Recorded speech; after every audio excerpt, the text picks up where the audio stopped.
Hey, what's up? Senior Ashby here. I want to share with you my second lesson I came up with. Hopefully, it's helpful as you see me walk through how I'm setting up my remote learning program this year. But before we go to that, I want you to just comment down below and let me know what is your favorite team building activity that you like to do in class to kind of build that classroom community. Okay, so again, make sure you comment down below and let us know what are your favorite activities that you like to do with your students to create a classroom culture. We would love to read through those. I'm sure that'd be extremely helpful to everybody, including myself. And in particular, if you have any ideas for activities you're going to try remotely to create that classroom culture, I think that would be awesome. And so this is lesson 2. I shared out lesson 1 last week, so go back and check out that video. But I'm just trying to let you into kind of my thought process as I am creating these lessons for my students. And I will be putting these lessons on my website for subscribers. Right now you can subscribe for free, but www.seniorashby.com. And just so you know, on my website already, I have about 50 or more online lessons already created. So for example, this kind of general review, this introductory lesson, I've compiled these resources that I am using to create these remote lessons I'm sharing with you now. But this was a lesson that I created more for my students to do in the classroom with me as kind of a blended learning. But what I am sharing with you in this video is how I would take those lessons and turn it into a remote lesson, which is a little bit different. It's shorter, it's more detailed, even though the lesson is shorter. There's more specific directions and instructions. And so, for example, here, let's just go into it. I've got my goals. And so I'm gonna try to do, in the beginning, one tech goal for every lesson, and then also one strategy for how to be a successful remote learner through every lesson, because I think that's important, is for students to learn, how specifically they can be a good remote learner, teach them those skills.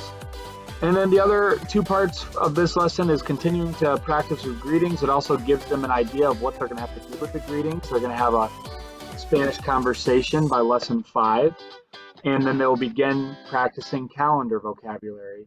And so again, it might be helpful for you to go back and look at lesson 1 to see how lesson 2 kind of builds off that. But the activities here, we've got downloading the Duolingo app and logging in. That's kind of the tech piece. And for some students, that may take a little while, could take between 5 and 10 minutes. The next thing is they've got to fill out a Google form. This is going to play into a classroom culture activity. We did 2 truths and a lie for myself the first day, the first lesson. Now, second lesson, I want them to tell me 2 truths and a lie about themselves. And then we're going to use those in lesson 3 for a live Zoom session. But that's getting ahead of myself. So that's kind of continuing to try to build that classroom community. And then we've got the remote learning tip of the day, which is a video that I made. Lesson 3 I've already begun working on, and that lesson is not going to be one that I made. It's just one I found on YouTube. So don't always feel like you got to do it yourself. You don't always have to be the one creating the video. I found a really great lesson about how remote learners can be a great video, I should say, about how remote learners can get organized for their remote learning. That's going to be in lesson 3, but this tip of the day for lesson 2 is actually the same tip as lesson 1, just a different video. And it's about how to not take shortcuts, because I think that's really important, that students really take their time and do the work and not skip ahead. And then we move into Spanish greetings practice again. There's 3 videos. 2 of them are the same as lesson 1, because I think repetition is important, but one of them is different, because having new things is important as well to keep their interest. The new video is Senor Willy's Puerto El Baño. The other 2 videos are Teach Me How to Greet, and then this is the other video, the Hola song, which is one that I've made. And so hopefully they get some repetition at this point. Some things are getting stuck in their head. And then The next two activities here are, the first one is Bejeweled, which is a fun activity, and I would turn this one into some sort of competition. But this is continuing to practice the greetings, and so basically, hasta luego, see you later, right there. So it's a really fun game, and my students really enjoy that.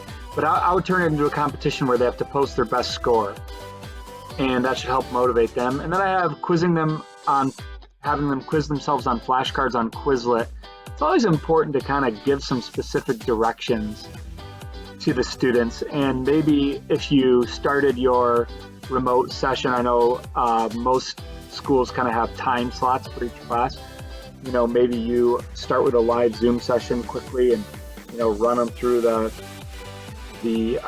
lesson and see what questions they have. And this might be something you want to really model for them, how to quiz themselves on flashcards. But anyways, if they get stuck, star the card so you can practice it later. And then a little hint, if they're logged into Quizlet with Google, it'll save their progress. And then from there, they've got a practice quiz, and that's going to be something they're going to want to screenshot over at the end of their lesson. Once they're finished, I want to see a screenshot of their practice quiz, and they should continue to take the practice quiz until they've received a 100%.